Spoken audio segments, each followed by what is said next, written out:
now. Iran's been reaching out to world powers to settle the impasse over its nuclear program ahead of the nation's upcoming address to the UN General Assembly. The standoff has dragged on for years, and now the country's new leader, Hassan Rouhani, pledged to restart peace talks in return for an easing of painful sanctions. And as RT's Paula Slier reports, the restrictions are hurting the most vulnerable there. The aim of sanctions is to harm the state, but the real victims are ordinary, regular people. What's more, experience has shown that there's a huge wedge between what ordinary people experience under sanctions and what the elite do. Mohammed Rihadi is one such case study. He's a cancer victim in Iran. It is my second chemotherapy program. Previously, each session cost approximately $300. These days, it costs about $700. It is also a challenge to get the medication because you have to go to almost every drugstore asking for them, and also because the prices are way too high. I get a chemo session once every 2 weeks, and I'm a pensioner. Doctors are also frustrated. Not only is the problem the cost of medication and getting that medication, but also getting medical supplies.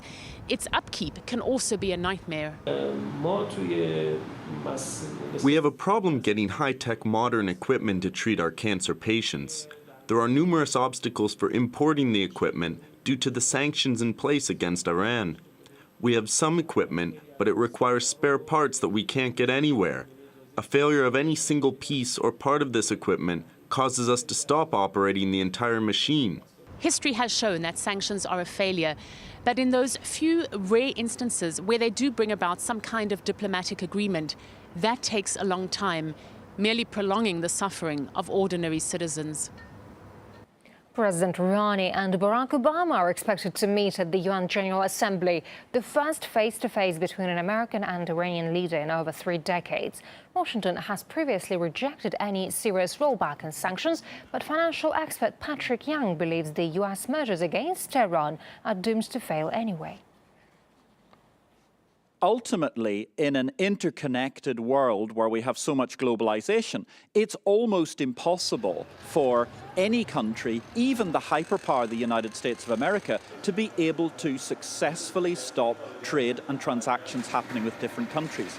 Therefore, the end result ultimately has only been to impoverish ordinary citizens rather than really hitting the elite. The world is not a simplistic place. There is not a huge craving for democracy in the Middle East, and that's fundamentally a problem of the sanctions regime of America. What there has been, what has been demonstrated by the Arab Spring, is actually people wanting commerce to improve their lifestyles. In that sense, people want to replicate the trade success of the United States of America, and they feel very, very upset when sanctions basically come in and hurt their lifestyles. Intervening supranationally is rather difficult to justify in any possible circumstance, and certainly without the power of the UN Security Council.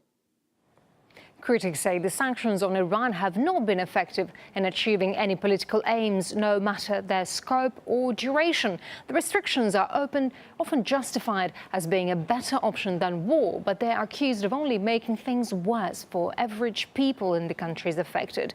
North Korea has been hit by a range of economic and military restrictions by the international community over its nuclear ambitions. The main effect is that the shortage of food and medical supplies has led to severe malnutrition. All this while Pyongyang shows no sign of curbing its atomic program. Slier has also been slapped with sanctions which have only aggravated the situation there. The economy has been plagued by over 2 years of civil war, with the UN saying about 1/5 of the country's population is unable to produce or buy any food. And as the conflict goes on, the situation is expected to get much worse there.